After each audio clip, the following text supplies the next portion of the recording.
Muchas gracias.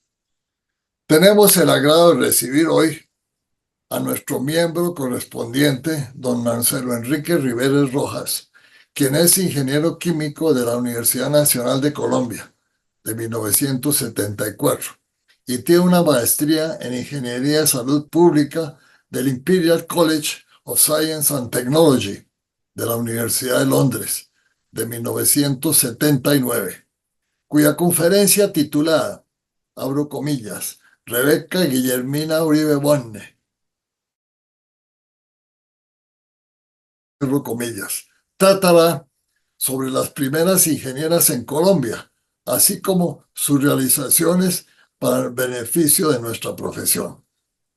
Marcelo, autor de numerosas publicaciones académicas y tutor de muchos trabajos de grado, es profesor pensionado de la Universidad Nacional de Colombia, donde estuvo adscrito al Departamento de Ingeniería Química y Ambiental desde febrero de 1975 hasta mayo del año 2019. Allí ejerció en las áreas de contextualización de la ingeniería química, termodinámica, ingeniería ambiental, evaluación curricular e historia de la ingeniería. En esa misma facultad ocupó los cargos de jefe de sección de termodinámica, coordinador académico de la carrera de ingeniería química, director del departamento, director curricular de posgrado, de pregrado, posgrado de ingeniería química y vicedecano de estudiantes y bienestar de la Facultad de Ingeniería. Asimismo, como investigador, Marcelo formó parte de diferentes programas, grupos y comités relacionados con la historia de la ingeniería en Colombia y, entre otros temas, la evaluación y gestión ambiental. Actualmente, entre varias corporaciones, Marcelo es miembro del Consejo Técnico del ICONTEC, de la Sociedad Colombiana de Ingenieros, de la Asociación Colombiana de Ingenieros Químicos, de la Asociación Colombiana para el Avance de la Ciencia y de nuestra academia, a la cual fue admitido como asociado asistente en el año 2021 y promovido a académico correspondiente en el año 2022. Entre los muchos reconocimientos que ha recibido, Marcelo fue distinguido como docente excepcional de la Universidad Nacional de Colombia en 1991, profesor emérito en el año 2001 y mérito universitario en el año 2011. Asimismo, la Asociación Colombiana de Ingeniería Química le confirió la, comillas, Medalla Nacional al Mérito Académico, cierro comillas, 1991, y la Medalla Nacional al Mérito Gremial en el año 2005. Adicionalmente, el Ministerio de Transporte le otorgó la Orden al Mérito Julio Garavito en el grado de comendador en el año 2024 y el Politécnico de Milán la medalla de plata en 1986. Bienvenido, Marcelo, con su conferencia.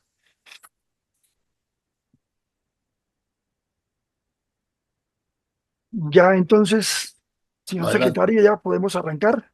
adelante. Bueno, primero que todo, muchas gracias a la academia por la invitación. Segundo, también un agradecimiento muy especial a mi hija Sandra, que al igual que el día que ustedes me admitieron con la presentación de los premios Ponce de León, ella fue mi apoyo logístico. Ella también es ingeniera de la Universidad Nacional y me ha acompañado en varias actividades que tienen que ver con la historia de la ingeniería. Eh, Este tema de las mujeres en la ingeniería, pues no ha sido muy documentado, que digamos, ya al final de la charla se van a dar cuenta con algunas intervenciones que yo voy a hacer al respecto.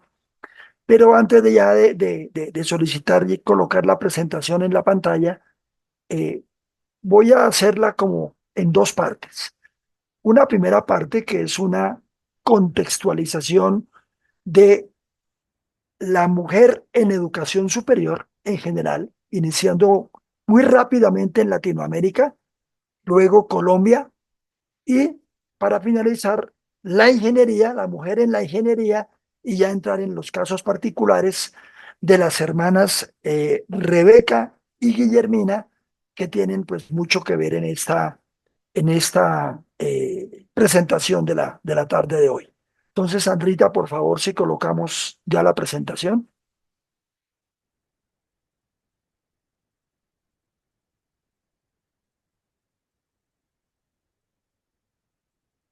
Bueno, ahí está el título. Rebeca y Guillermina Uribe Bone. Pues ese título me suena como muy atractivo por aquello del aroma de mujer, parafraseando una famosa novela colombiana de impacto internacional.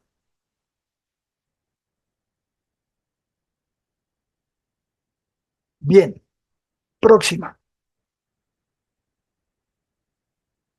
Ahí tenemos entonces el logo de nuestra queridísima Academia Colombiana, la fecha de hoy, la que sigue. Bueno, ahí tenemos esas bellas fotos como las que van a ver toda la tarde, esas fotos antiguas, hermosas de esos personajes. Tenemos a la izquierda a Guillermina, quien murió a los 98 años en Bogotá, y a su hermana Rebeca, que le faltaron 2 meses para cumplir 100 años y murió en Bilbao, España. Ya comentaremos al respecto. Ellas son hermanas y son nuestras dos grandes protagonistas de la tarde de hoy. Siguiente.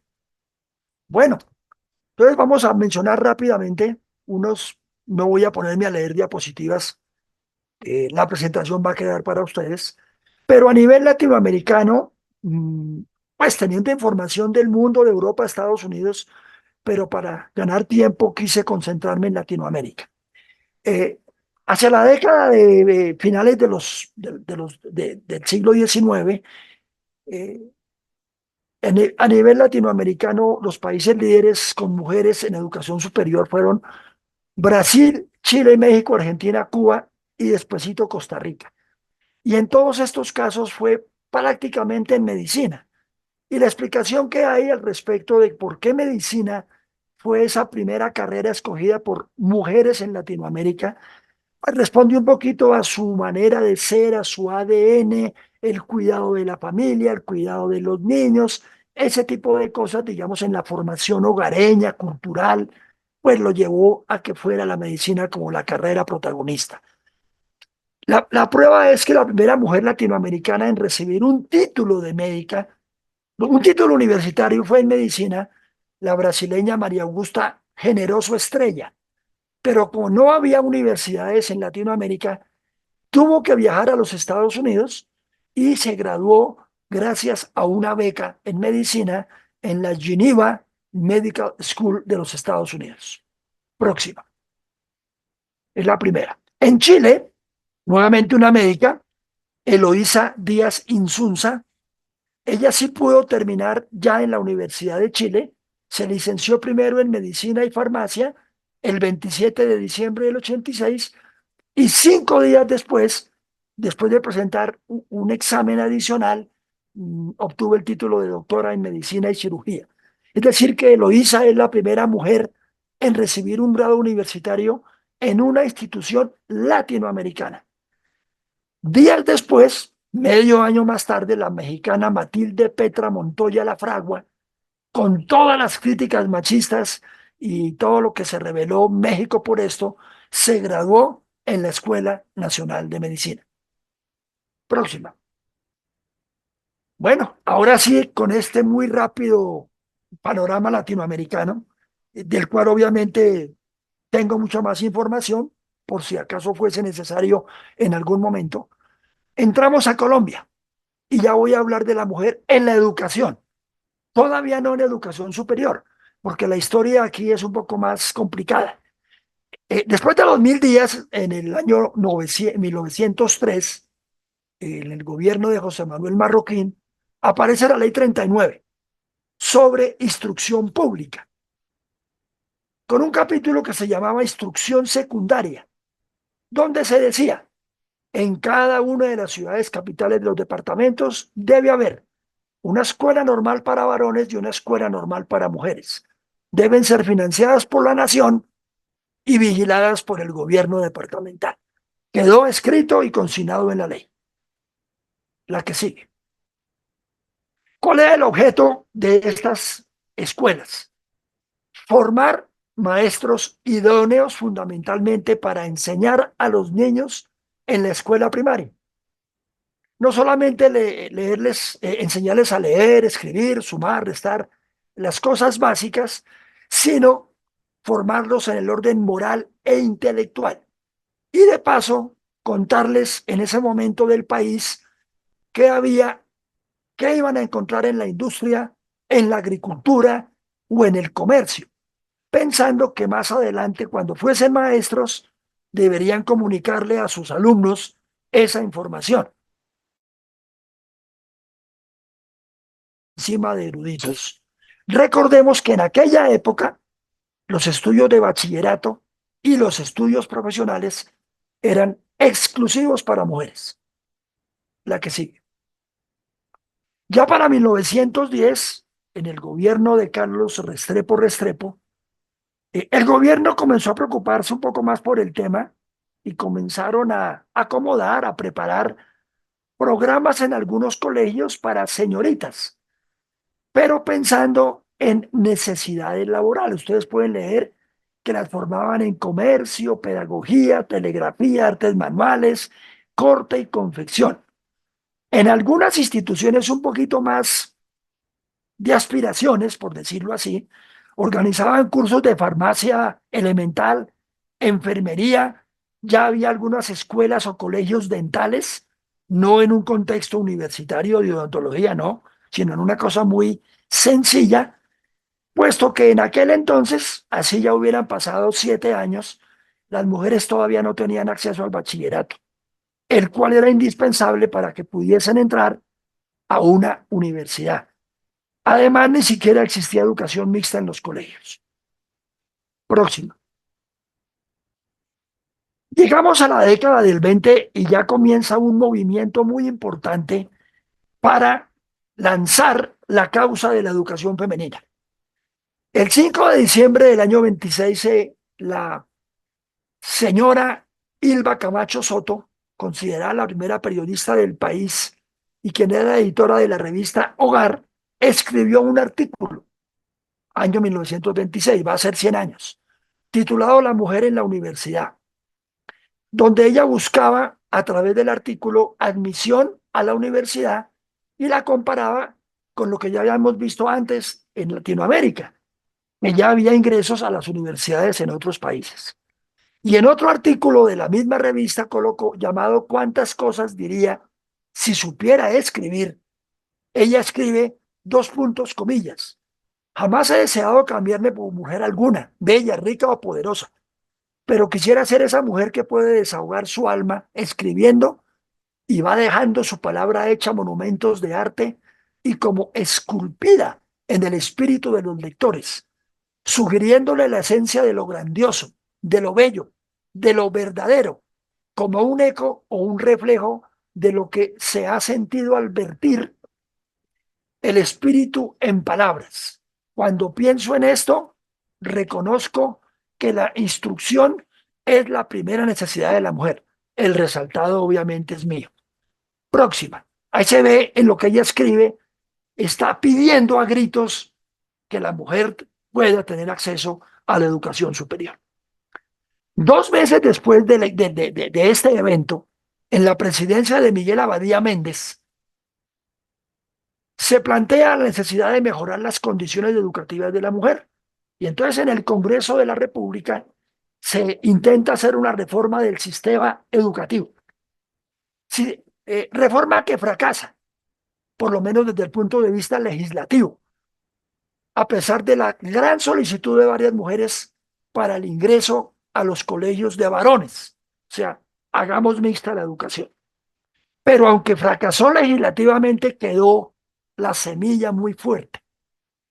En julio del año 1927, todavía en el gobierno Abadía Méndez, el último gobierno de esta época de hegemonía conservadora, Luis Ignacio Andrade Díaz, miembro del Partido Conservador, presentó un proyecto de ley por el cual se abre en las universidades del país a la formación profesional de la mujer.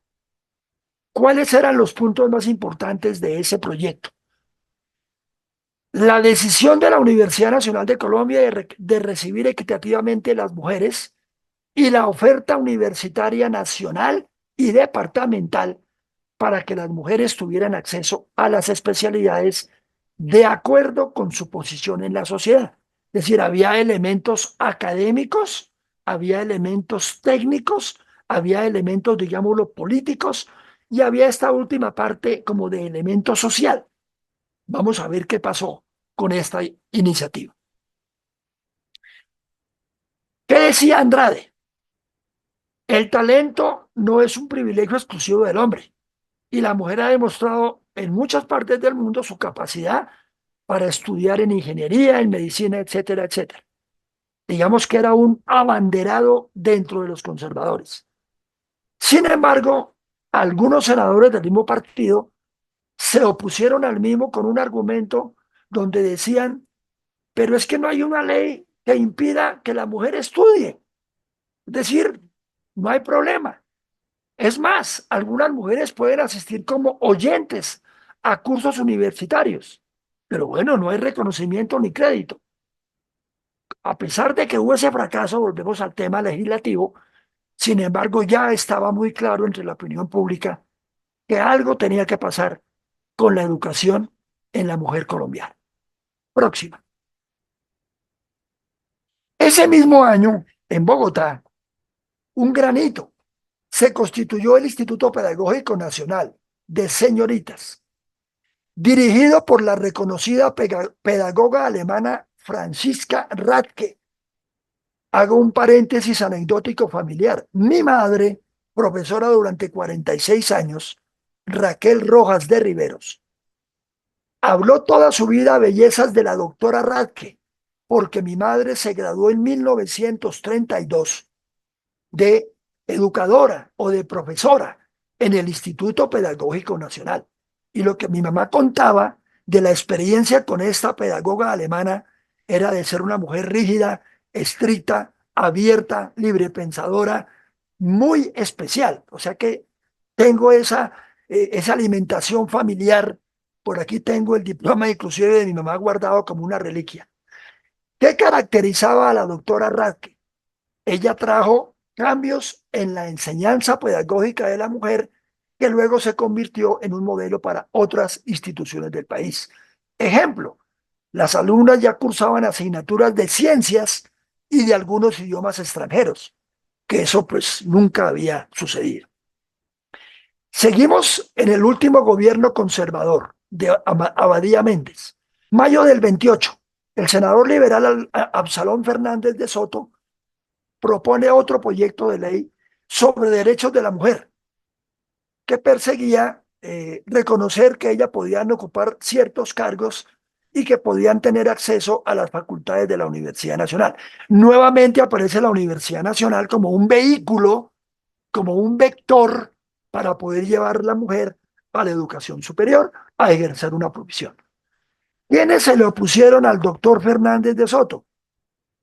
Se basaban en que la posición de la mujer en la sociedad se debía enfocar, pónganle cuidado, a ser madre y a ser esposa.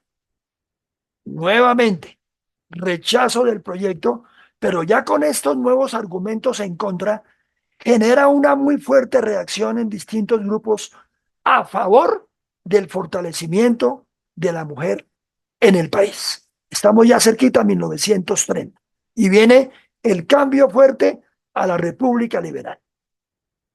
A comienzos de los años 30, antes del 7 de agosto del cambio de gobierno, todavía siendo candidato presidencial Enrique Olaya Herrera, propuso que se ejercitara en la realidad la igualdad civil de la mujer.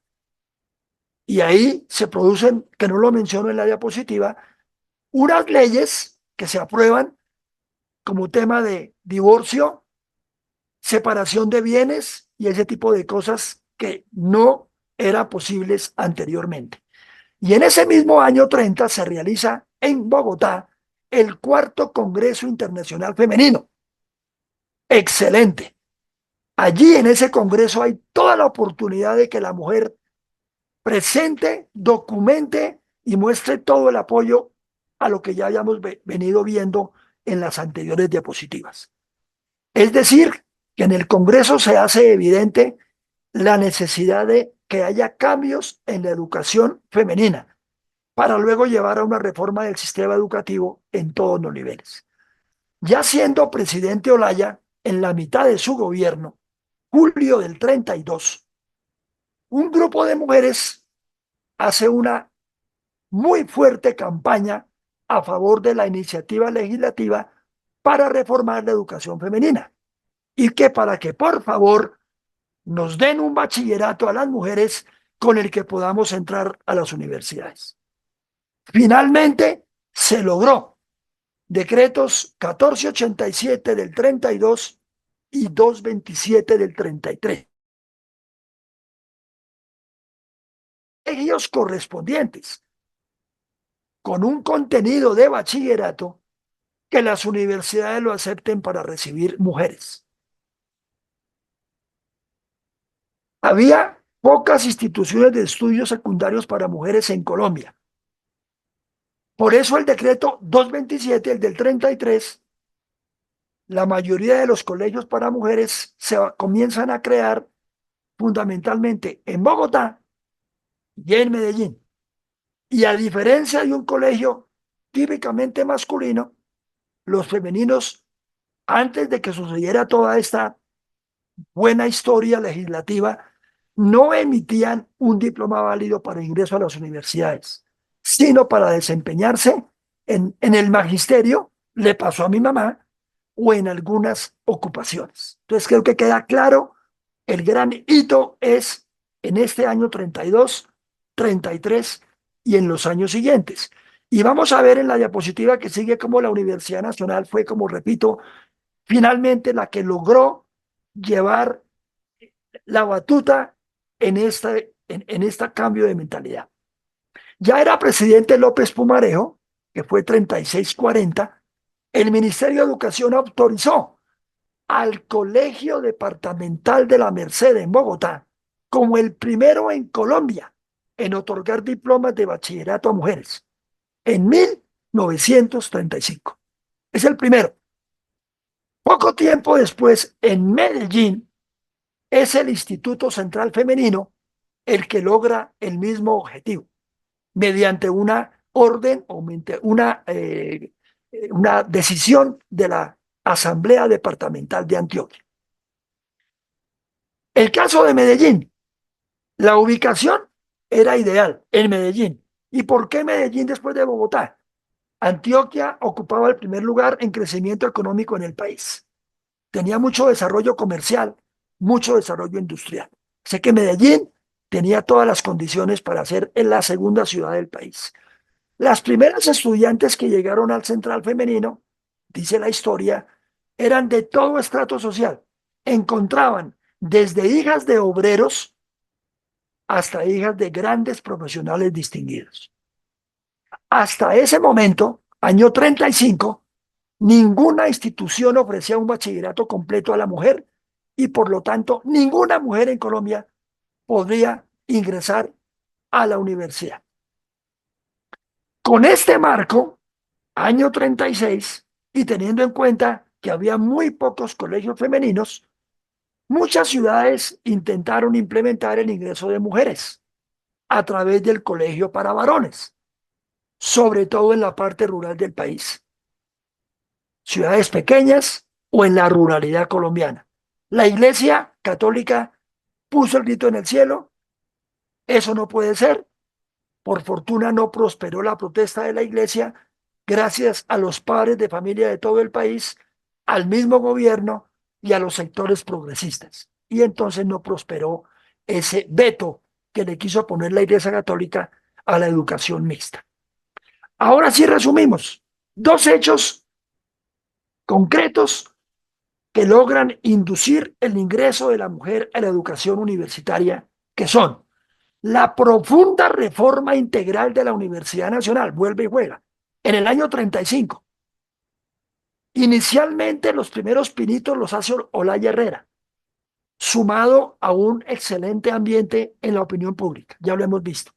Segundo, el 7 de diciembre del año 35, bajo el gobierno de López Pumarejo, el Congreso aprueba la famosa Ley 68 o Ley Orgánica de la Universidad Nacional, que plasmó una nueva mirada de la gestión universitaria, con algo muy especial que no estaba antes: igualdad de género para la admisión a la institución.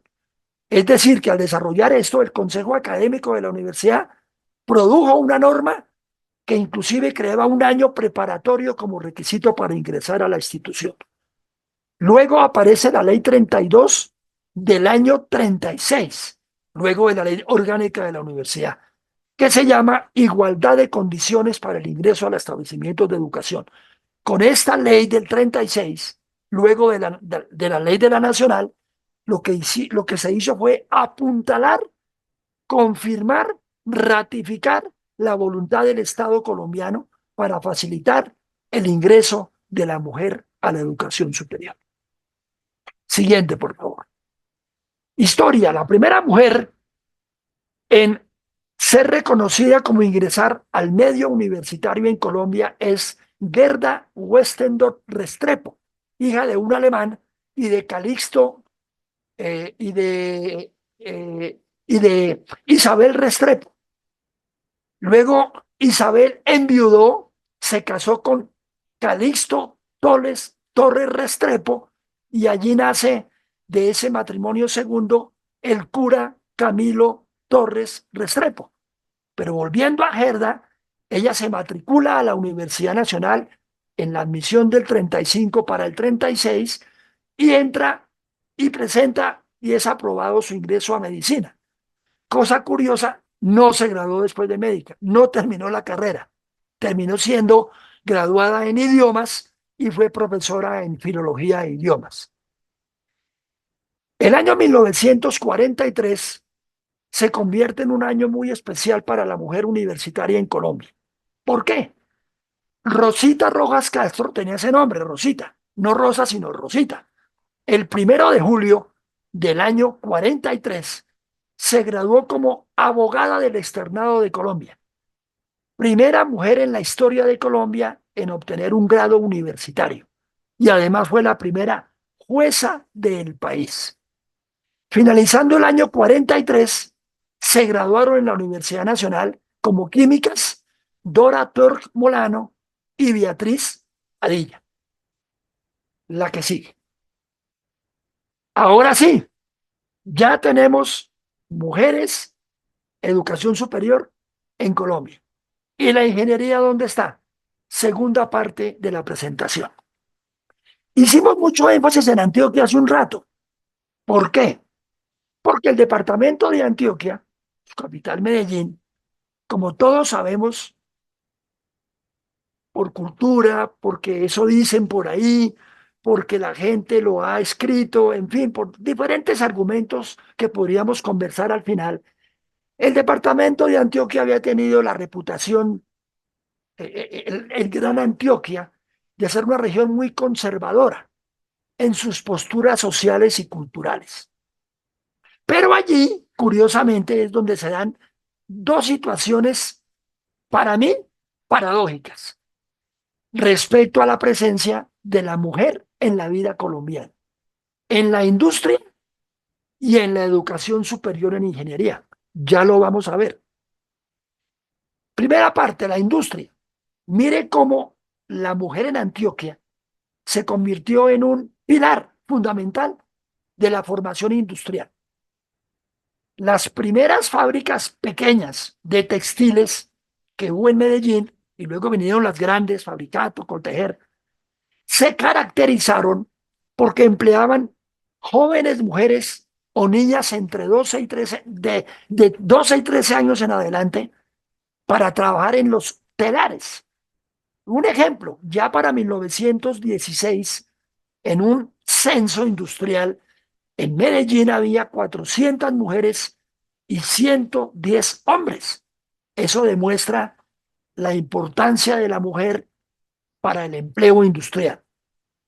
Fabricato, una empresa emblemática para nosotros los colombianos, inaugurada hace 101 años, declaraba en ese momento como política social inicial que querían emplear la mayor parte mujeres, porque consideraban que eran muy juiciosas, que eran muy responsables, y por eso las enviaban fundamentalmente a las áreas de tejeduría e hilandería, que era como una parte muy fundamental del proceso textil.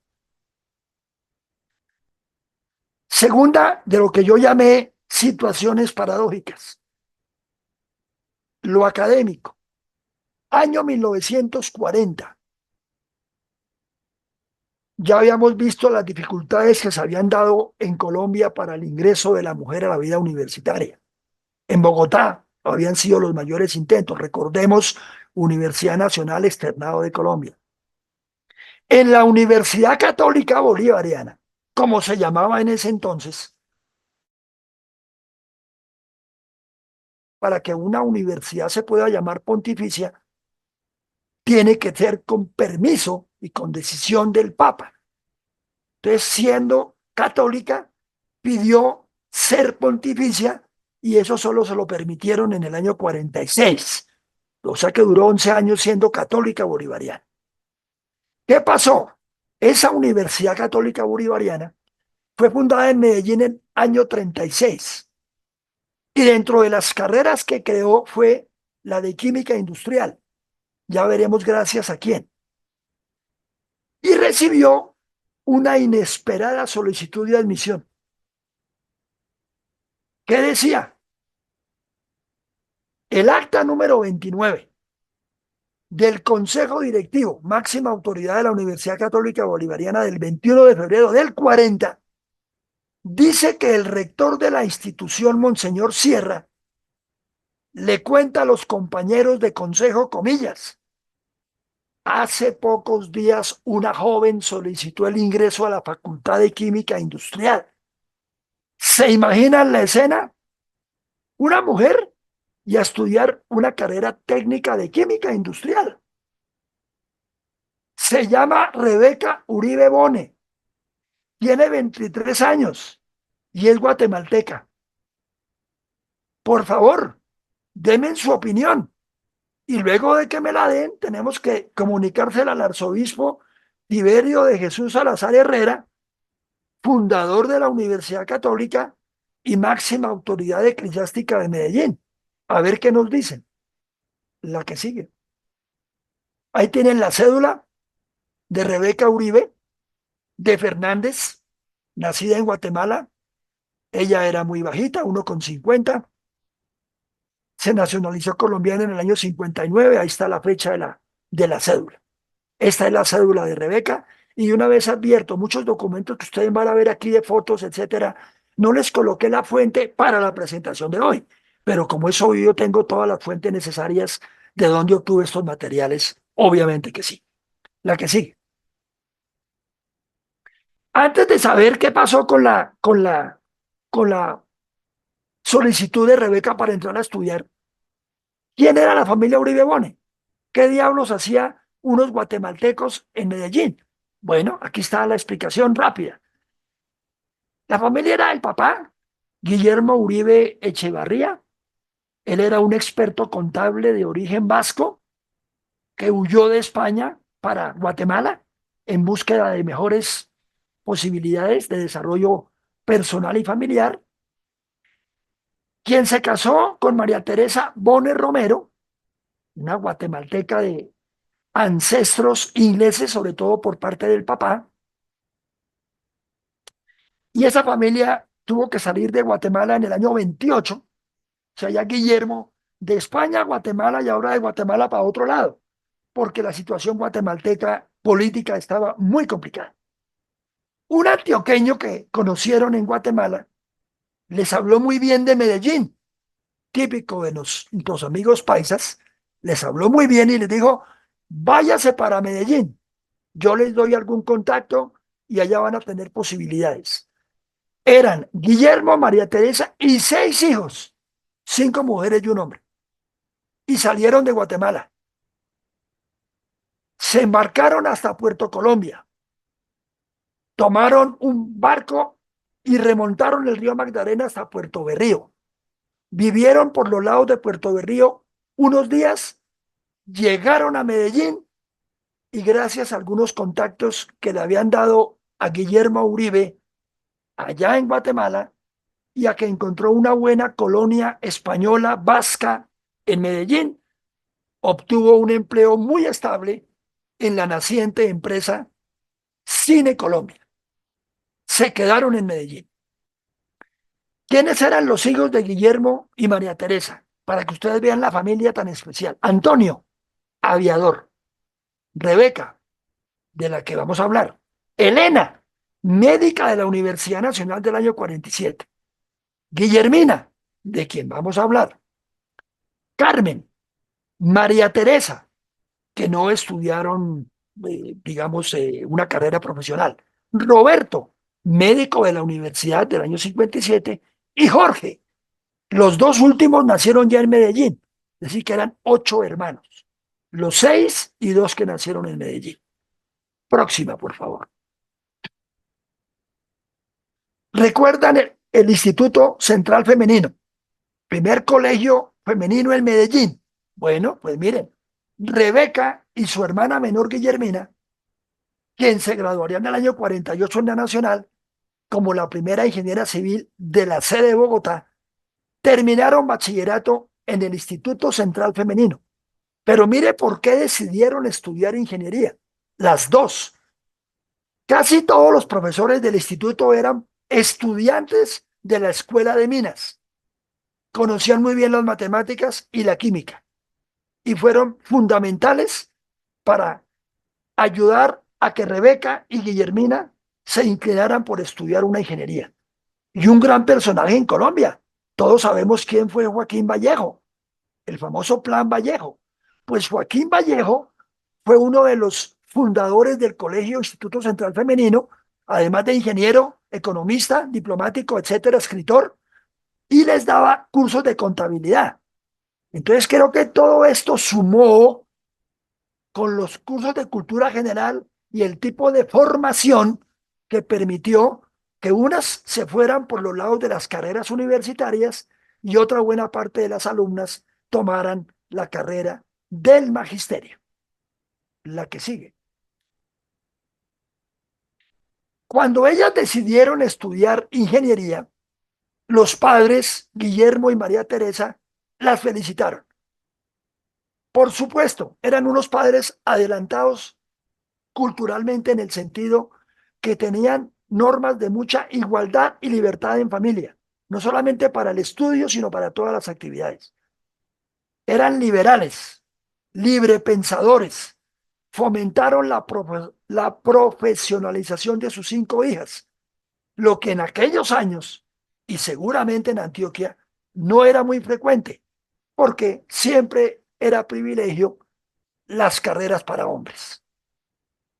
Es decir, que el ser bachilleres en ese colegio les dio a ellas un gran plano intelectual, les dio mucha disciplina para estudiar, para leer, donde la mujer, donde las mujeres jóvenes, fundamentalmente según escritos que encontramos inclusive en la misma revista Mujer, Hogar, ya mencionada, se dedicaban a la música, a la costura, la pintura y si acaso a la poesía. Y si estudiaban alguna cosa más hacia arriba, eran profesoras o eran enfermeras o eran secretarias. O sea que era un ambiente un poquito complicado. Una foto muy linda. Esta es una foto del archivo familiar que me la regalaron. Es una clase de mecanografía en el Instituto Central Femenino. Elena Uribe Bone está en la primera fila, es la segunda de izquierda a derecha. Y la médica. Y Rebeca Uribe, la primera mujer, está en la penúltima fila y en la segunda de derecha a izquierda. Ahí se ve una clase, es una foto que a mí me parece muy bella, pues por todo lo que ella contiene en la presentación de la misma. La siguiente. Bueno, volvamos al tema de la universidad. Entonces, ¿qué pasó? Todos opinaron. Y además, Félix Henao Botero se agregó a la gente que dio opiniones. Y además, el decano. Y miren quién era el decano de la carrera de la Facultad de Química Industrial. Un español que había huido de España, había llegado a Medellín, había ayudado a montar industria química y lo nombraron decano de esa nueva facultad por su experiencia industrial en España. Químico español. ¿Qué dijo Henao Botero? Comparó la educación de coeducación, que es la educación de hombres y mujeres de la misma manera, con la coinstrucción, formación en conjunto. Las dos maneras de educar. Agregó que mientras la primera, o sea, la coeducación, estaba prohibida por la Iglesia Católica, la segunda, o sea, la coinstrucción, estaba aceptada por la Santa Sede y dijo que era viable y que él mismo lo había comprobado cuando pasó él por la Universidad Católica de Milán. Próxima. Monseñor Sierra, el rector, coincidió católico de París.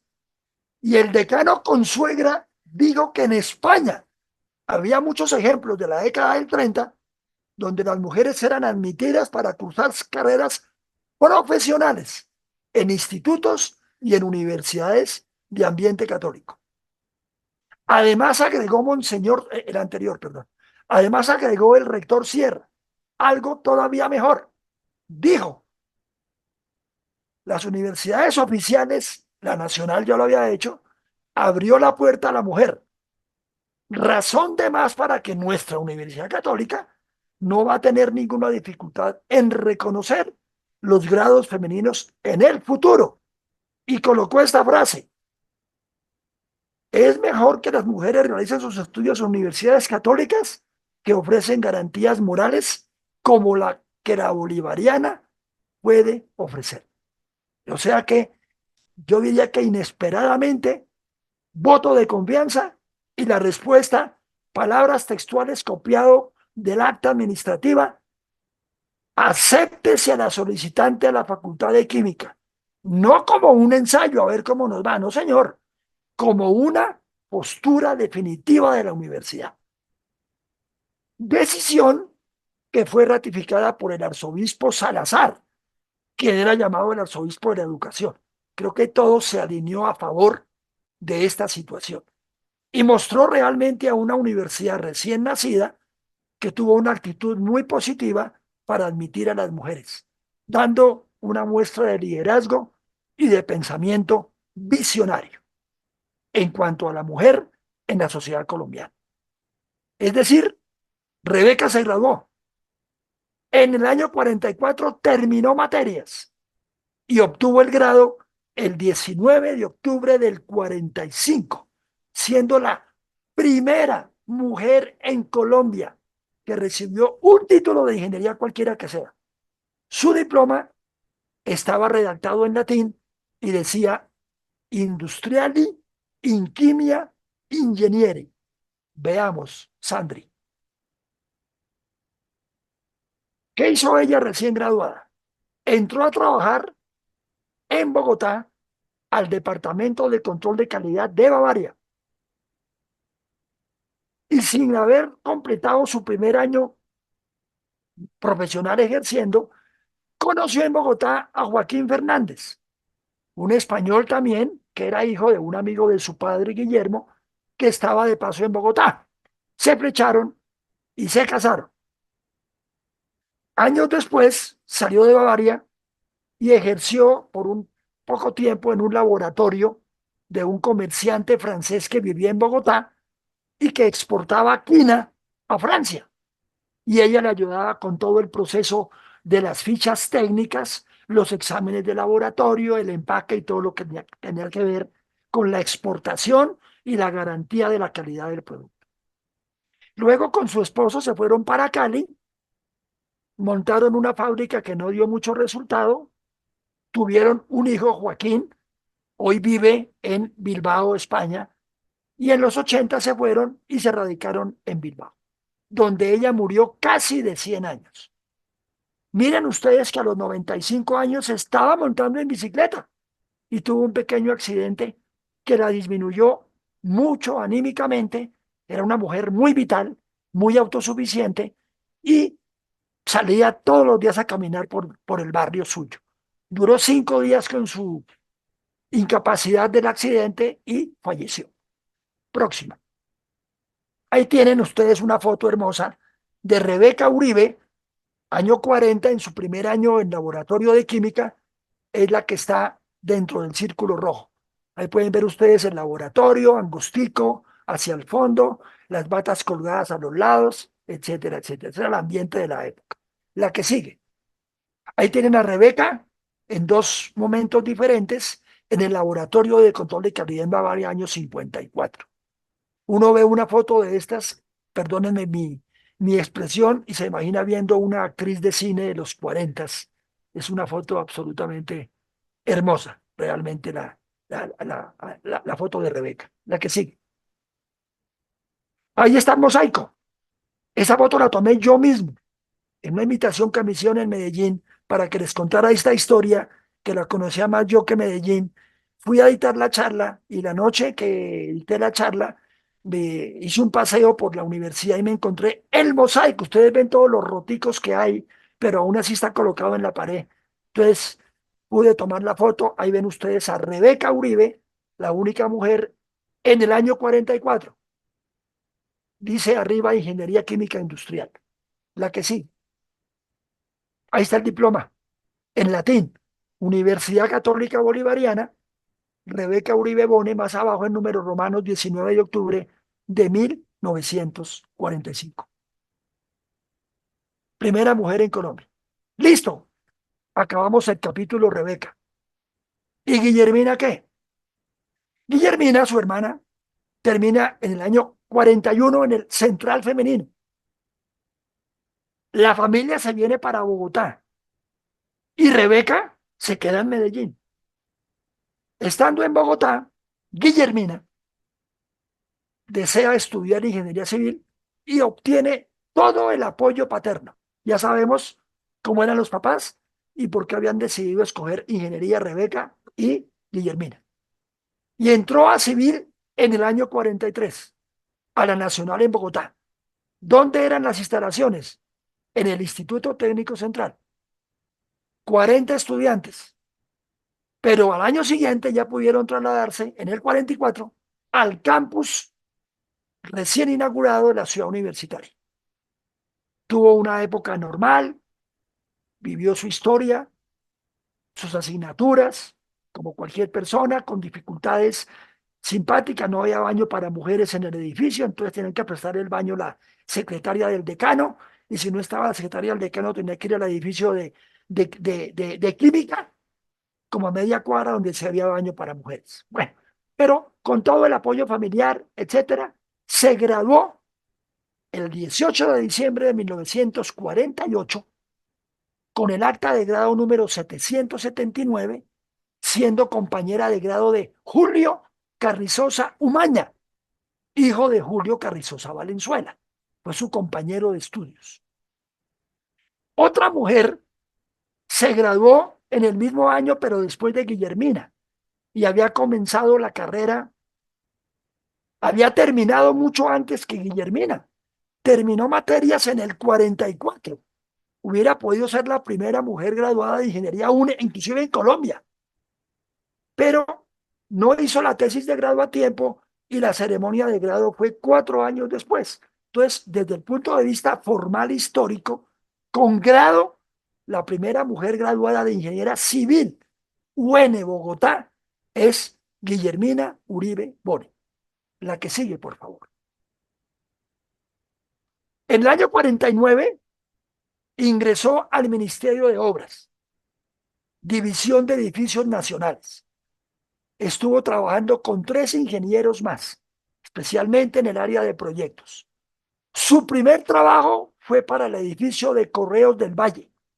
Ella tenía que revisar los proyectos, mirar los planos, hacer recomendaciones. Posteriormente tuvo que revisar el diseño del Estadio Olímpico de Santa Marta, proyecto dirigido por un ingeniero alemán. Fueron sus dos grandes proyectos en el 49. En el ministerio estuvo 2 años. El primero, antes de graduarse, en el año 48, antes de diciembre, invitada y recomendada como para hacer, digamos, una pasantía, llamémoslo de esa manera. Y este segundo año ya graduada, próxima. ¿Pero qué pasó? Nuevamente aparece Cupido, conoció a Francisco Stella Ibáñez, también ingeniero civil, graduado un año después de ella, y se casaron. Francisco Stella fue una persona muy conocida en el mundo de la ingeniería en Bogotá, hizo muchos proyectos como constructor, como consultor. Algún día hablando informalmente con Diego López Arango, me contaba Diego López que Francisco Stella había sido su profesor en un curso cuando Diego estudiaba ingeniería civil en la Nacional. Y se dedicó a los hijos. Fueron muchos, miren todos los hijos que tuvieron. Francisco, ingeniero electricista. Nicolás, físico. María del Carmen, arquitecta. Luz María, María del Rosario, técnica en dibujo arquitectónico y economista después. Guillermina, abogada. Y los otros dos hijos de Guillermina y Francisco, Elena, que tuvo problemas de motricidad, algunas dificultades y no estudió, y Guillermo, que se dedicó a otras actividades más de familia y no hizo una carrera universitaria. La que sigue. Ahí tienen el diploma de Guillermina Uribe. Ahí lo tienen muy bonito, enmarcado. Guillermina Uribe de Estela. Si ven ustedes que ya estaba casada cuando el grado. Guillermina Uribe de Estela. Ahí está. La que sigue. Bueno, esa es una joya. El acta de grado, a mano. Ahí arriba ustedes pueden ver, mami, si tú puedes de repente arriba, pues claro que todos lo ven, el 779. Entonces, hasta donde yo entiendo, contando todos los ingenieros civiles graduados desde los primeros en el año 1860 y pico, 70 y pico, cuando ya la Universidad Nacional existía, ella fue la número 779. Ahí tienen el tema, podemos ver algunas firmas, yo veo ahí la firma de miembros del jurado, Julio Carrizosa, el papá, Carrizosa Valenzuela, abajo, Sandri, más abajito, Carlos San Clemente Orbegoso. Ahí está, el decano. Yo tuve la oportunidad de hablar con él, lo conocí. Tuve ese honor de haber hablado con Carlos San Clemente Orbegoso. El decano, no he podido identificar la firma, seguramente si yo busco puedo encontrar quién era. ¿Con qué puntaje se graduó Guillermina? Obtuvo 487 puntos sobre 600. No era 500, era 600. O sea que ella se graduó más o menos con el 80%. 8 por 6, 48. Digamos que un promedio como de 4 sobre 5. La que sigue. Bueno, para mí era una foto muy tierna. El 15 de enero del 2011, cuando la Universidad Nacional de Ingeniería cumplió 150 años de fundada, le hicimos una entrevista a Guillermina Uribe en su casa en el barrio La Castellana. Yo ya la conocía. Con Alberto Mayor Mora, que en paz descanse, le hicimos una entrevista muy linda. Y yo tuve la oportunidad, porque me dio una ternura inmensa esa mujer, su estilo, lo que respondió de la entrevista, nos hizo reír, nos mostró detalles hermosos en su casa del barrio La Castellana en Bogotá, una casa antigua. Y estoy en una foto, como ustedes pueden ver, emocionado, abrazando a Guillermina, quien falleció 7 años después. Y que ese mismo año, el día 24 de agosto, en la ceremonia de grados de los 150 años, presidida por el presidente Juan Manuel Santos Calderón, a ella se le hizo un homenaje y estuvo presencialmente en Corferias, donde se hizo la graduación de los 150 años. La que sí. Y bueno, el 8 de marzo de este año, en el Día de la Mujer, después de una lucha larga de tipo burocrático en la Universidad Nacional, se bautizó el edificio Aulas de Ingeniería o edificio 453 con el nombre de Guillermina Uribe Bone. La foto es de ese día. Afortunadamente logramos tomar una foto sin grafitis. Menos mal. La que sigue es tomada el mismo día, no, perdón, mami, la anterior. Ustedes ven ese angular tan bonito de todos los alrededores. Allá a mano izquierda, si tú nos puedes indicar, Sandri, es el edificio de Ciencia y Tecnología Luis Carlos Sarmiento Angulo. Ese es a la izquierda. A la derecha está el edificio Guillermina Uribe y allá a la derecha, allá a la pura derecha, el edificio de los laboratorios de ingeniería química. La que sigue. El día de la inauguración hubo un pequeño acto académico. Yo fui el maestro de ceremonias, estoy ahí detrás, y están cortando la cinta de bautizo del edificio. A mano izquierda, la decana, todavía hoy es la decana de la facultad, María Alejandra Guzmán Pardo, y a mano derecha está su hija, Guillermina Estela Uribe, con quien tengo permanente comunicación, abogada, con quien almorzamos aquel día y quien estuvo muy emocionada de estar en ese homenaje a su señora madre. A mano derecha aparece el vicedecano de Bienestar, el ingeniero Giovanni Muñoz. La que sigue. Todos los que asistimos ese día al evento, ahí está más o menos todo el grupo de estudiantes, directivos, Guillermina, la decana, y algunos otros personajes que nos acompañaron aquel Día de la Mujer de este año 2024. La que sigue. Algo de los papás. Y yo bauticé la diapositiva padres incondicionales, ya los vimos, en un ambiente desfavorable. No fue muy fácil para ellos. La primera frase es un resumen de algo que ya se ha dicho todo el tiempo. Guillermo fue un libre pensador liberal igual que su mamá. Fomentaron que sus hijas estudiaran porque se privilegiaban a los hombres en una época en que no era frecuente y ellos hicieron lo imposible por superar eso. Guillermina, hija, dijo en una entrevista para el periódico El Tiempo, dos puntos, comillas, mi papá estaba adelantado para la época, por eso nos estimuló muchísimo. Él tenía un pensamiento sobre la mujer mucho más amplio. Contundente lo que dijo Guillermín. La que sigue. Y bueno, termino con esta diapositiva. No solamente lo incluyo porque se lo merece Sony, sino porque cuando yo llegué a este mundo de la historia de la mujer en la ingeniería, siempre me encontré en toda la bibliografía que yo buscaba, o me lo decía todo el mundo, sin excepción, la primera mujer ingeniera en Colombia fue Sony Jiménez Arbeláez de Tejada. Y yo lo decía también cuando me lo preguntaban. Cuando ya me metí en este mundo a fondo de estas investigaciones y me encontré que no era como lo acabamos de demostrar, dije, pero bueno, Sony tiene todos los méritos. Entonces, para que quede claro que Sony es absolutamente fundamental también en la historia de la mujer en Colombia y además en Medellín, vuelve Medellín a entrar en la película. Entonces, preparamos esta diapositiva. Nuevamente una hermosa foto de la época. Miren ustedes a Sony en los años 40. Por los mismos, voy a atreverme a leerla. Por los mismos tiempos de Rebeca y Guillermina y en la misma Medellín conservadora, Sony y sus tres hermanas iban a estudiar a la universidad. Iban a estudiar en la universidad, pues crecieron convencidas de que las mujeres podían y debían educarse igual que los hombres.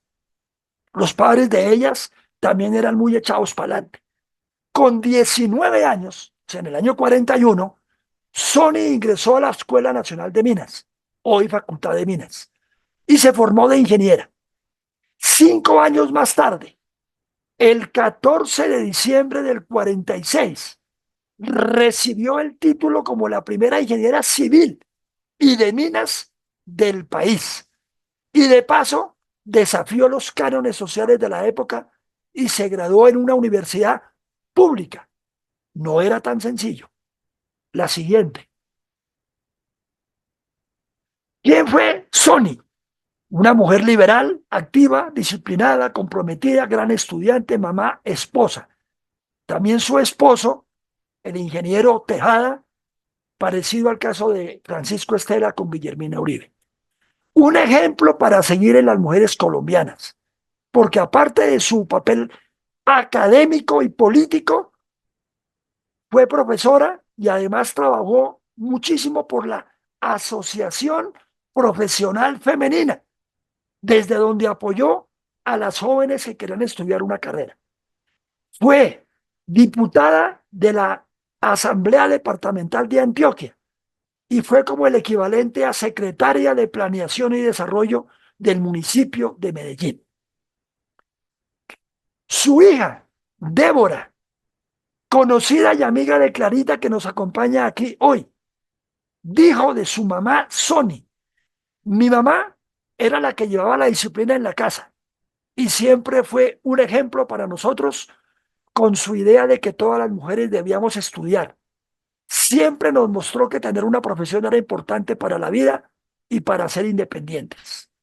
Y agrega, siempre me dijo, le dijo Sonia a su hija Débora, que la matemática no hay que memorizarla. Simplemente si la entiendes, ya no se te olvida. Cerramos comillas. Ustedes, muchas gracias por haberme permitido, de una manera resumida, contarles esta maravillosa, para mí atrapante historia de este par de mujeres, que al final son tres con Sony, donde está la primera ingeniera en Colombia, la primera ingeniera civil UN Bogotá y la primera ingeniera de minas y civil de Colombia. A todos ustedes, muchas gracias y pues quedo a la espera de lo que continúa. Gracias, señor presidente. Gracias a todos los que nos han acompañado en esta reunión. Muy formales. Gracias, mami. Mami es mi hija. Muchas gracias, Marcelo, y muchas gracias a Manny por proyectar las transparencias de esta emocionantísima historia que nos ha revelado Marcelo.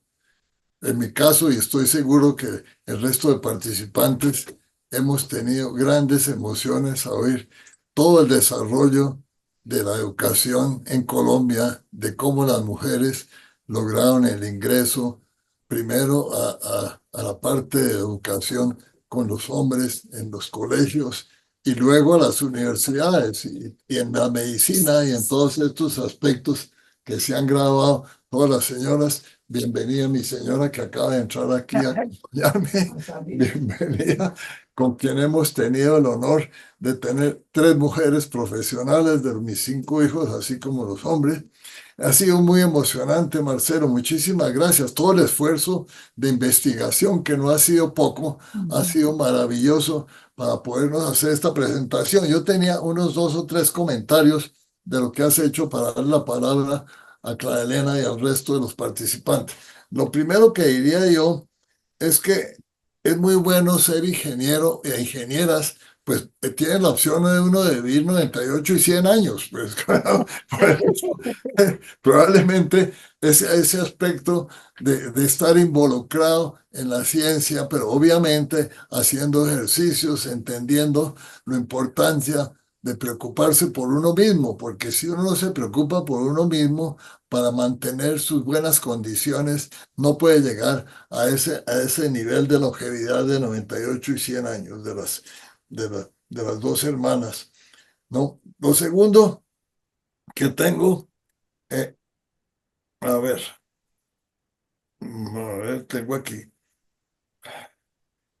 Una cuestión de la parte interesante es que una de ellas, creo que fue Guillermina, entró a trabajar, perdón, después de que se graduó al Ministerio de Obras Públicas. Sí, Es importante el nombre, Ministerio de Obras Públicas. sí, sí, Ahora claro. se llama de transporte, que es restringido ese nombre.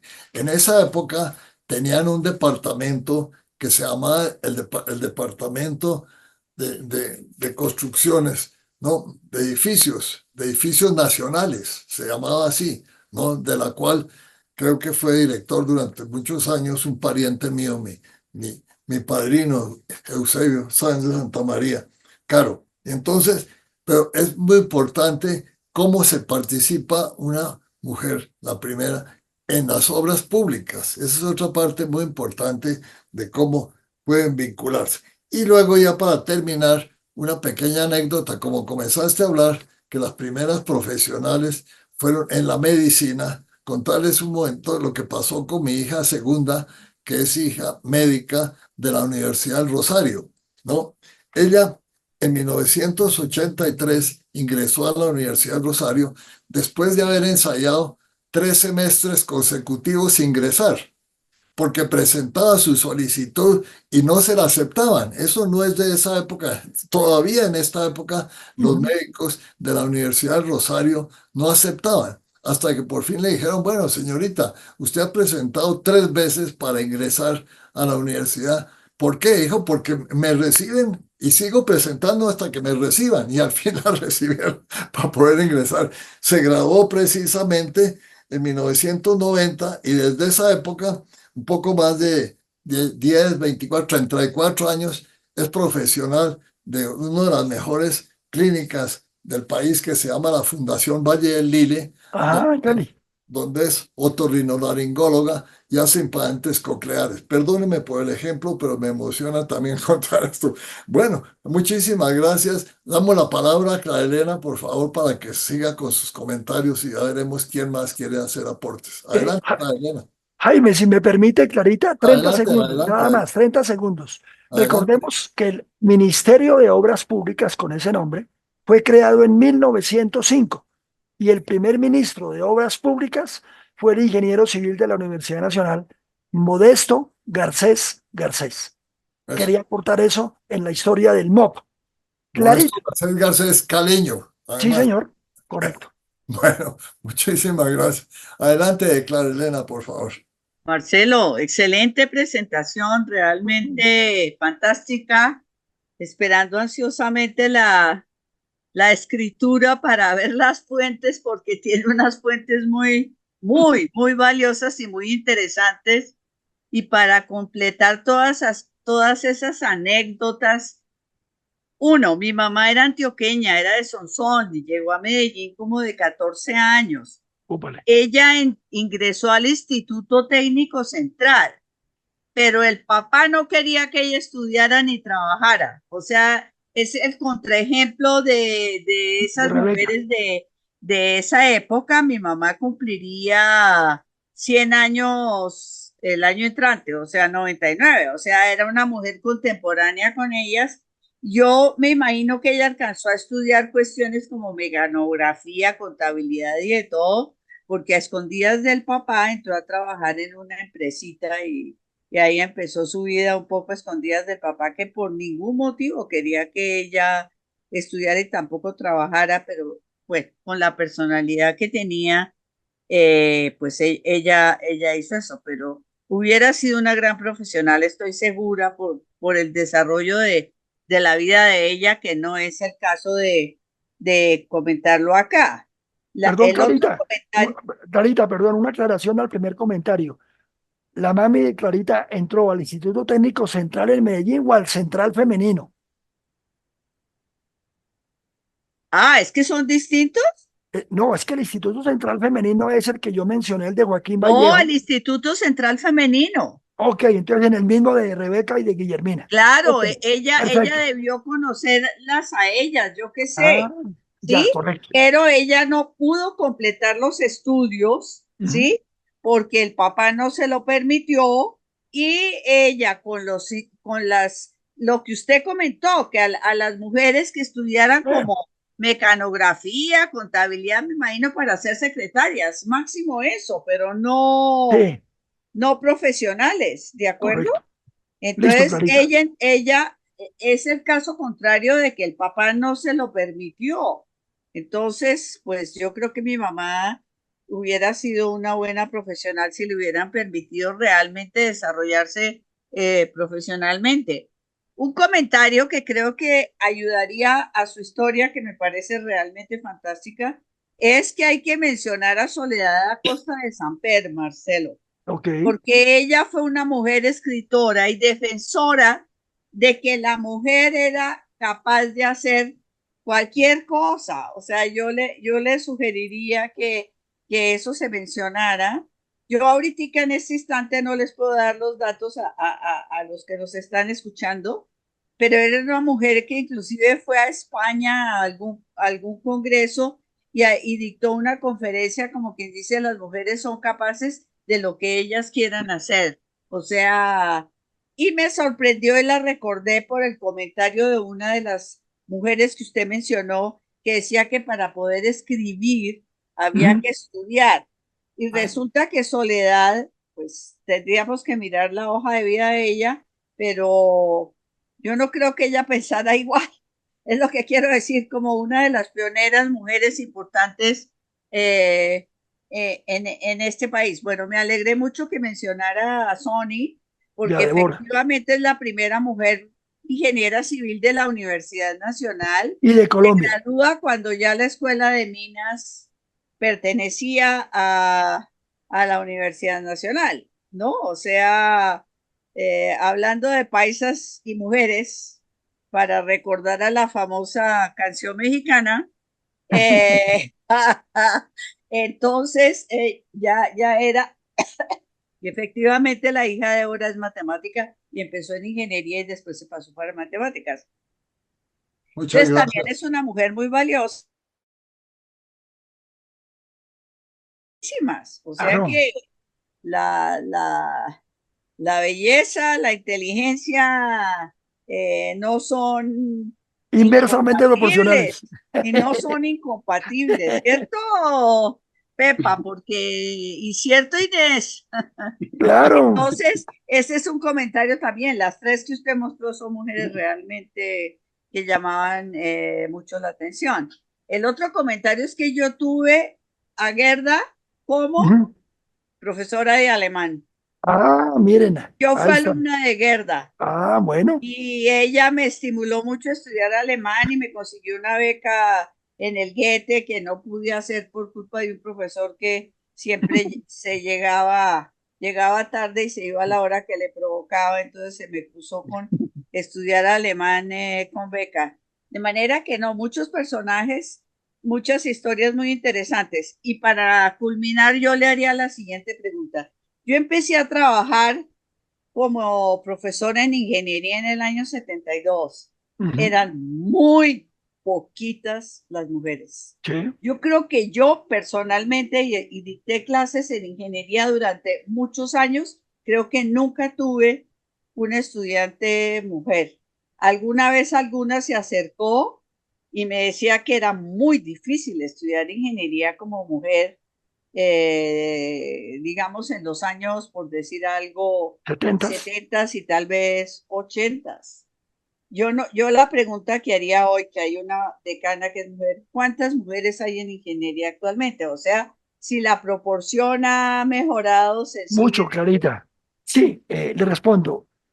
Como facultad de ingeniería con 9 carreras de pregrado, más o menos hoy puede ser como 25, 75. Y de esas ingenierías, la ingeniería química es la que más tiene mujeres matriculadas haciendo la carrera, más o menos un 38, 62, más o menos. Ha mejorado mucho. Y aprovecho, Clarita, y me van a disculpar todos, 10 segundos. No sé si se enteró que anoche murió el profesor Hermosilla. Ay, Bueno, no. qué pena. Les estoy contando que anoche falleció en la clínica Marley por una neumonía el profesor Jan Hermosilla, quien fue mi profesor, a quien recuerdo con mucho aprecio y cariño, y estoy pendiente de las noticias de funeraria, misa y todo, que seguramente sea mañana, hablando de los profesores de matemáticas. Y hay otra mujer, Clarita, porque yo en esta historia hay muchas mujeres, sobre todo en la historia de cómo la educación para la mujer en Colombia pudo ser una realidad, y es Esmeralda Arboleda. Es otra mujer muy importante, pero ya en un escrito habrá oportunidad de agregar algunas otras cosas, pero la presentación de hoy pues quería acotarla bastante por el tiempo, ¿no? Bueno, Bueno, muchas muchas gracias. gracias. No, excelente, excelente. Muchas gracias también, Jaime, por haberme dado la palabra. Muchísimas gracias, Traerena, por tus comentarios muy importantes. Marcelo, siento mucho la muerte de tu Sí, profesor. Dios lo tenga en su gloria. Y le damos la palabra entonces ahorita a Pepa, pero quisiera hacer un último comentario que lo tenía aquí. Precisamente la importancia de que los profesores universitarios sean practicantes de la carrera que están enseñando. ¿no? Sobre todo en ingeniería es fundamental. Yo siempre tuve la suerte de tener profesores que eran trabajadores en ingeniería, eran actuantes en ingeniería y no solamente profesores teóricos, porque está bien tener la parte teórica, pero lo fundamental es la parte práctica. Uno aprende ingeniería trabajando en ingeniería. Bueno, adelante. Pepa Castinello, por favor, tus comentarios, por favor, y después le damos la palabra a Santiago Luque. Adelante, Pepa, por favor, abrir el micrófono. Bueno, ya lo tengo abierto, creo. ¿Me oís, no? Sí, señor. Perfecto. Vale. Bueno, lo primero, enhorabuena, porque es excelente, ¿no? Lo que nos has contado y cómo lo has contado. Pero además es un tema muy interesante, ¿no? O sea, yo en todos los países, yo solamente sé que en España, por ejemplo, la primera ingeniera que fue industrial fue en el 29, creo, pero hablo de memoria, ¿vale? Pero lo primero que estudió la mujer en España, yo creo que ha debido pasar en el mundo entero, era medicina, Sí, eh, seguramente. todo lo derivado de la familia, profesoras, de niños pequeños, era lo que se llevaba, ¿no? De todas formas, lo que está claro es que la mujer tiene un papel, ¿no? Ha tenido un papel siempre y ahora mismo lo tenemos, pero hay que conciliar esas dos cosas, ¿no? Aunque ahora las parejas se dividen mejor en los temas, ¿no? Pero las carreras técnicas, la ingeniería y la arquitectura y sobre todo, como decía nuestro presidente, o sea, ser profesor y construir es lo ideal en las profesiones de ingeniería civil y de arquitectura, ¿no? Y todo eso conlleva una serie bueno, de conciliaciones difíciles. Pese a eso, cuando yo estudiaba, que es en la prehistoria, arquitectura, éramos 4 o 5 en clase. Y ahora que soy profesora, es 50%, o sea, de mujeres y de hombres. O sea, que la cosa ha ido cambiando y la mujer se ha ido metiendo o nos hemos ido metiendo por todas partes, ¿no? Entonces, el problema es, como siempre, conciliar. También las parejas ahora reparten, o sea, la sociedad ha ido cambiando y se reparten tareas, ¿no? Se ayudan más. Yo lo veo, mis hijas con sus maridos, ¿no? O sea, bueno, se reparte un poco más las tareas. En cualquier caso, me parece muy interesante, ¿no? Porque, por ejemplo, yo me preguntaba, vamos, y con esto me voy, porque es que yo aquí en Madrid son las 12 menos 25 de la noche. Mi marido me va a matar, que tenemos que cenar. Pero, por ejemplo, el voto, la mujer en España no votó, no se aprobó que votara hasta 1931. Es decir, que podía estudiar no sé qué, pero no podía votar. O sea, era todo muy raro, ¿no? Y mi madre, recuerdo que para hacer el pasaporte, para todo, ¿no? Tenía que pedir permiso a mi padre. O sea, que hemos ido ganando parcelas, pero las mujeres hay que seguir ganando parcelas, pero siempre y cuando la sociedad, el binomio hombre-mujer, que viva las diferencias, ¿no? Y que estemos juntos, pero hay que apoyarse, ¿no? Es como todo, para que funcione hay que apoyarse. Bueno, y yo os dejo, por si no, a mí me van a dejar de apoyar y de conciliar nada, porque tenemos que cenar. Ha sido un placer. Muchas gracias. Y de verdad, muchísimas gracias. Y como te han dicho, deseando leer despacio también todo. O sea que nada, enhorabuena, ¿eh? Adiós a todos y un placer. Hasta la próxima. Hasta la próxima. Muchas gracias. Muchísimas gracias, Pepa, muy amable por estar con nosotros hoy. Y muchas saludes a tu marido. Muchísimas gracias por participar aquí. Sí, mira, en el caso mío, que no hace muchos años, bueno, hace 70 años que entré a la universidad, les estaba comentando hoy, teníamos una o dos ingenieras allá en la Universidad de los Andes. Y desafortunadamente, no como dice Clarena, que eran todas lindas, no eran de las más lindas. Las mejores eran las de arte, así como Gloria sea. Bueno, le damos la palabra a Santiago Luque y después a Luis Felipe Tella. Dale antes, Santiago, por favor, abre tu micrófono con tus comentarios. Gracias, presidente Jaime Santamaría. Bueno, felicitaciones al académico Marcelo Riveros por esa estupenda presentación, qué tema tan importante. Si uno mira en perspectiva de lo que hemos vivido con la mayoría de edad de las mujeres durante nuestras vidas, que ya muchos tenemos bastantes añitos, desde que cuando yo nací, la mujer era prácticamente una persona incapaz de tomar decisiones, todo tenía que hacerlo el marido, ¿sí? Luego, finalmente pudo tener la posesión de sus bienes y el manejo de sus bienes y el acceso al voto, ¿sí? Eh, y bueno, pues es una extraordinaria eh, evolución la que hemos vivido de aquellas épocas en que apenas había una o dos mujeres compañeras nuestras en la facultad, hasta hoy en día que hay miles en las facultades y creo que predominan en algunas facultades las mujeres y son magníficas alumnas y Sí, profesionales. Eso indudablemente muestra un panorama de cambio en la ingeniería, cambio en el país, cambio en la sociedad tremendo, ¿sí? Cuyas consecuencias no vemos todavía con mucha claridad, pero indudablemente serán beneficiosas. Y bueno, Marcelo mencionó algunas personas en su conferencia, para mí muy queridas, habló de Carlos El Clemente Orbegoso, ¿sí? sí, claro. Y fue miembro de nuestra academia y nuestra junta directiva por muchos años, Ujú. hasta su fallecimiento. Carlos presentó magníficas conferencias, nuestra academia. Y bueno, a mi profesor Pacho Estela, ¿sí? Ah, Que tuvo bueno, una tremenda facilidad para las matemáticas y para la física, una velocidad de pensamiento impresionante. Era pues verdaderamente una maratón asistir a las clases de él, ¿sí? Y lo recuerdo con mucha simpatía porque muchos años después, hasta no hace hasta poco antes de morir, me llamaba a mi casa a preguntarme que cómo me iba. De repente llamaba a Pacho, me decía, Tiago, ¿cómo vas? Entonces, dos personas muy queridas. Estupenda conferencia, Marcelo, y pues una felicitación para ustedes, importantísimo este tema en la academia. Muchas gracias. no, gracias, Santiago. Ujú. Sí, Micrófono, Jaime.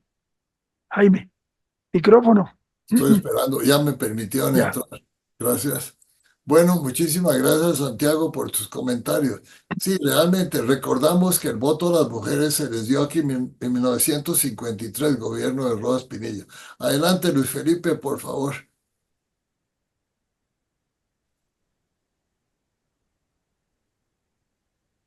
Gracias, presidente. Eh, Unirme muy brevemente a las felicitaciones que le han dirigido los demás académicos a Marcelo. Realmente una conferencia, un trabajo excepcional, sobre todo porque pues rescata el papel de la mujer y creo que tal vez no se ha dicho en esta forma, ¿no? En algún momento se habló de las mujeres de la independencia, pero no el papel intelectual y social de la mujer. Quisiera, sobre todo después de la intervención de Pepa Casinello Plaza sobre el asunto de los derechos civiles y también políticos de la mujer, pues aumentar a la precisión de los datos que estaban ahí. Lo primero es que el voto de la mujer, que es un aspecto bien simpático en nuestra historia, fue por el acto legislativo número 3 de 1954. Es decir, en el año 54 fue que la mujer pudo votar por primera vez y en ese año tuvo ciudadanía.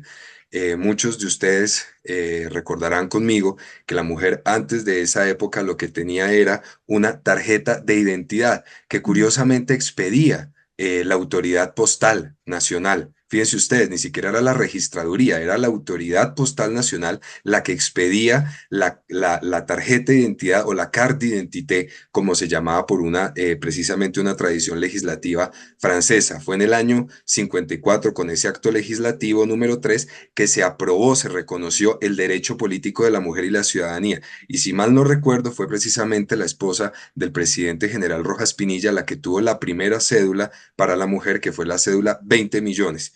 Entonces, esa fue la primera mujer en haber sido cedulada con el número 20 millones. Adicionalmente, habría que apuntar que en la historia, ¿no? Pues los actos legislativos y las reformas tenían que ser votadas por las personas que tenían el derecho anterior para poder votar. Y fue muy simpático porque las mujeres sin derecho a voto votaron favorablemente el plebiscito de ese año que se aprobó para el acto legislativo que le reconoció la ciudadanía. En algún momento algunos constitucionalistas de la época y después mucho más tarde decían que el acto estaría viciado de nulidad porque una persona que no tenía capacidad para votar no podía votar por un acto jurídico para el cual no estaba capacitada. Pero bueno, esa es una discusión ya desde el punto de vista del acto jurídico y de su creación, que pues hoy en día es un poquito estéril.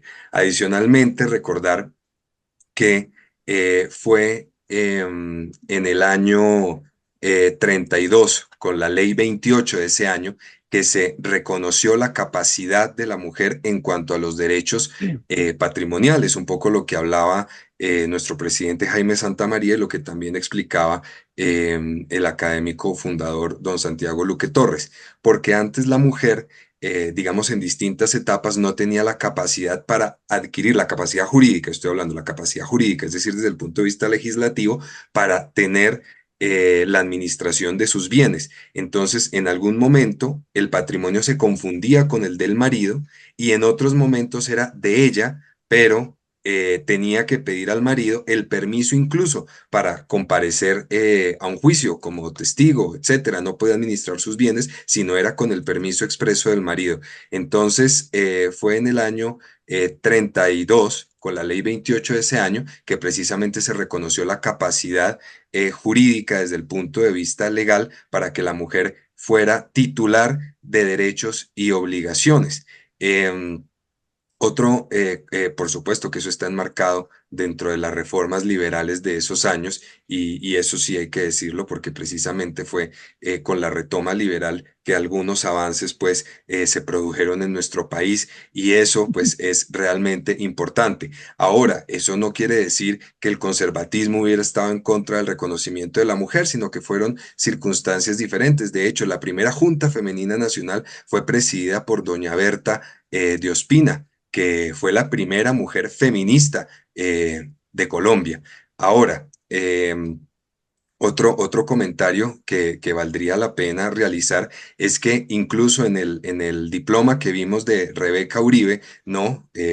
Traducido del latín al español, se le concedió el título de ingeniero, ¿no? Porque según la antiquísima tradición, todos los oficios, o digamos las profesiones, las ejecutan son hombres. Y esto no es algo que, digamos, Colombia es de los países, digamos, más, digamos, recientes en haber aprobado incluso socialmente esta cuestión.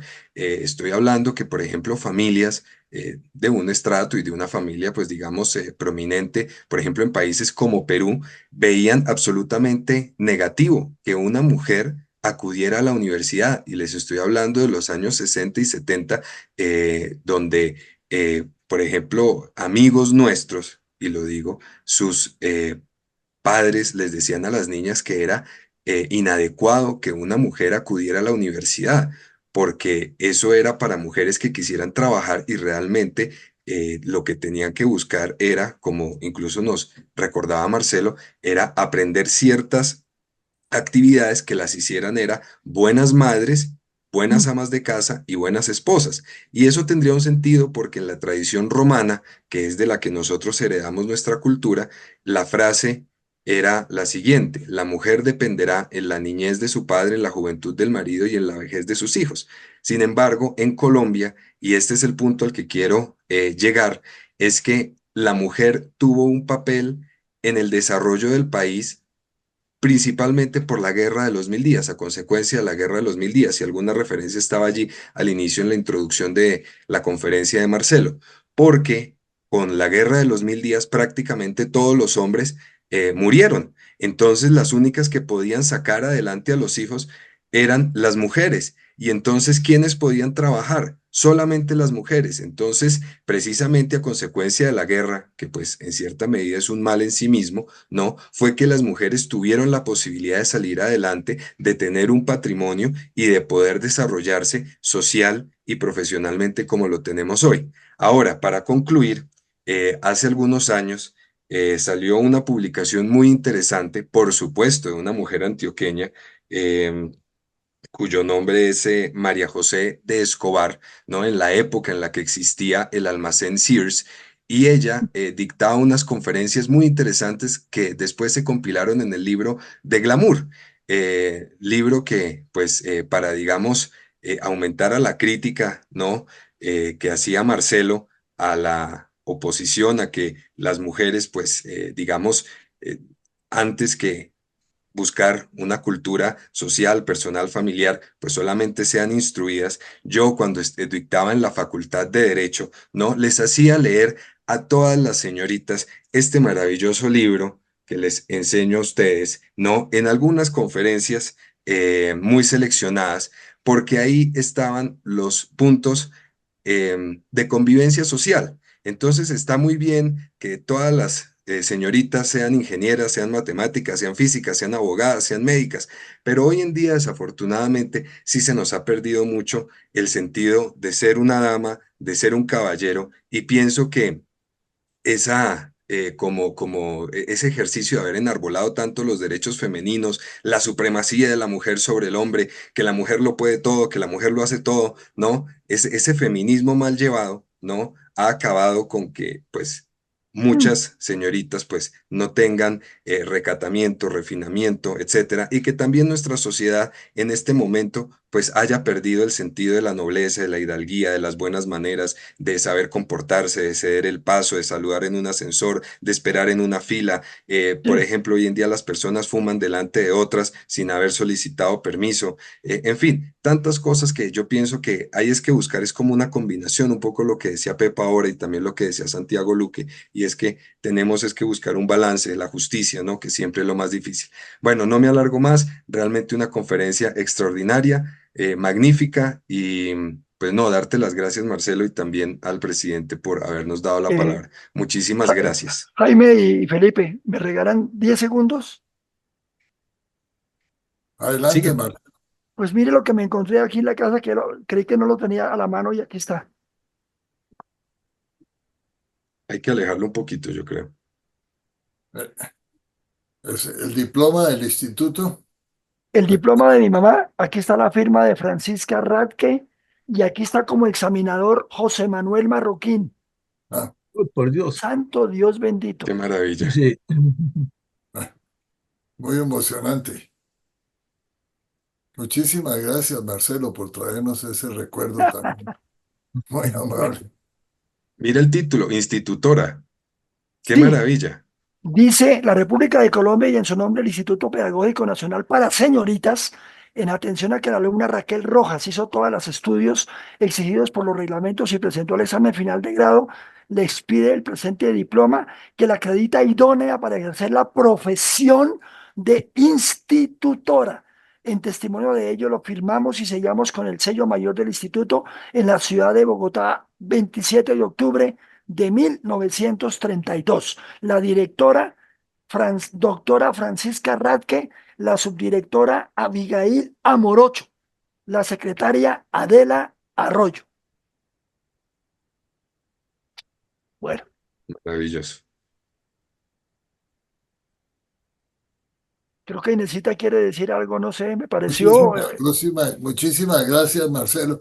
Pero antes que todo, quisiera dar las gracias a nuestro secretario, el abogado Luis Felipe Telles, por los recuerdos que nos ha dado, históricos, importantísimos, y los conceptos jurídicos que nos ha dado como gran gestor de su profesión, sobre todo estos antecedentes de la justicia, cómo se ha dado las diferentes leyes y reconocimientos a las mujeres. Importantísimo. Y también estoy totalmente de acuerdo con lo del glamour.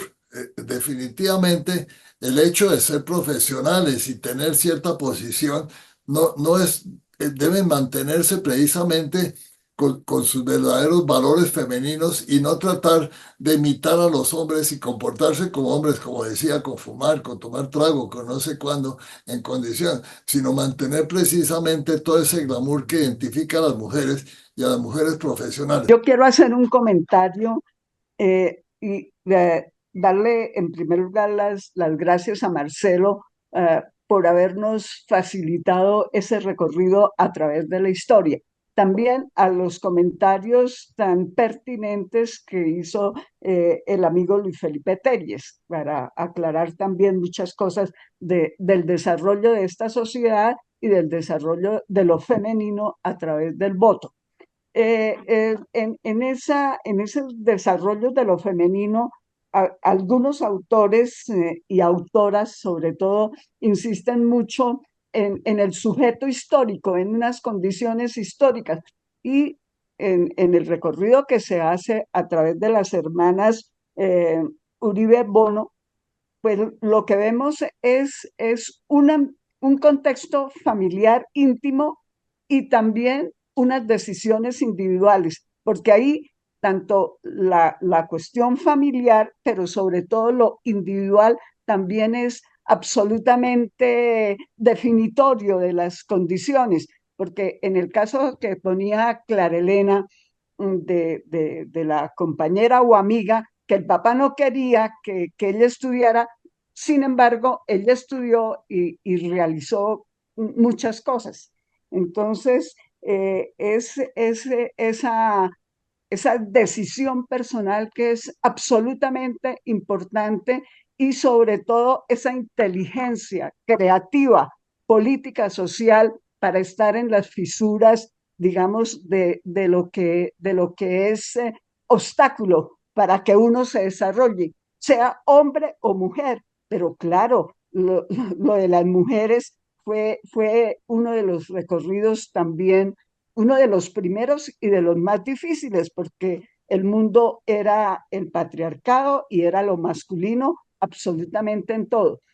También en esta historia y desarrollos de la cultura colombiana con respecto a lo femenino, en una región importante como es el departamento de Santander del Sur, no hubo en un momento dado de sus desarrollos una historia, digamos, o unas condiciones sociales convenientes.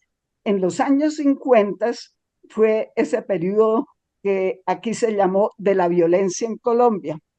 ¿Qué pasó en el colegio oficial que venía de décadas anteriores, en el colegio oficial, colegio mayor de Nuestra Señora del Pilar, donde se estudiaba bachillerato? Hacia los años 50 llegaron unas monjas terciarias capuchinas y se dieron a la tarea de combatir las matemáticas. Entonces, ¿qué pasaba en las cátedras de matemáticas? Primero había que rezar, bueno, después, en todo caso, se volvió cosa de rezandería, y entonces no hubo matemáticas y hubo unas, digamos, eso hacia los años 60, que ya era otra cosa y que el bachillerato estaba establecido. Vemos que hay sus dimensiones regionales y sus excepciones en determinados momentos de la historia. Por ejemplo, para el departamento de Santander, en el colegio oficial, que era el que recibía las mayorías de las jóvenes, pues hubo esa cuestión ideológica, cultural, católica, que se opuso de muchas formas. Y entonces en la clase de física, las niñas se levantaban y de pie oían bueno, el Evangelio, y así. Entonces, yo creo que hacia los años 50 y años 60 debió haber en Santander, yo no lo he investigado, no lo he averiguado, debió haber muy pocas mujeres estudiando en la universidad, pasando a lo universitario, porque si no se sabe sino contar y sumar escasamente, entonces queda muy difícil entrar a los estudios superiores. Entonces, quería hacer digamos, esa distinción que fue muy importante en Antioquia, en Bogotá, y también una referencia a Rebeca Uribe. Ella estuvo en México, y en México ella tuvo un puesto que era glosaria. en la Diputación, que fue muy importante. Pues allá el director de Hacienda, que era como en jerarquía, era como el segundo, era como un ministro y era muy importante porque era el del manejo precisamente de los recursos de la sociedad, simplemente la eliminó. O sea, que qué personalidad la de esa mujer, porque fue por varios años y se defendió y le discutió y estuvo ahí. Por fin, el tipo tuvo que ceder, pero entonces cedió poniéndola en un cargo inferior, algo así como mecanógrafo. Entonces, ella era glosario, porque sí, tenía que estar pendiente de la escritura y de la inteligencia de los discursos que se tenían, pero allá había la diferencia de lo masculino, que era lo intelectual. Entonces eso de esta ocupación, pues no era intelectual, pero realmente ella sí la hacía intelectual con el ejercicio de estar en ese cargo de glosaria o glosario. Entonces quería también añadirle eso a las realizaciones de Rebeca Uribe. Gracias. Gracias.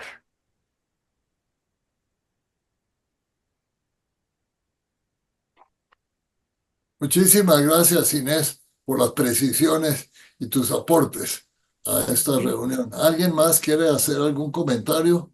Marcelo, ¿quiere hacer algún comentario para que No, procedamos? no. Si no tienes más comentarios, con Muchas este gracias, muy contento con punto, todo y el orden del día ha sido una magnífica tarde de conocer todo el desarrollo importantísimo de la mujer en Colombia y en Latinoamérica. Muy importante esto y debemos continuar con los siguientes mujeres que tú nos puedes hacer una presentación en el futuro. con Gracias mucho gusto, por la investigación que has hecho, Marcelo, que es un mucho gusto. esfuerzo muy grande y por los méritos que tiene, inclusive por inaugurar el edificio de la Universidad Nacional, en donde tiene el nombre allá de esta importante ingeniera. Muchísimas gracias.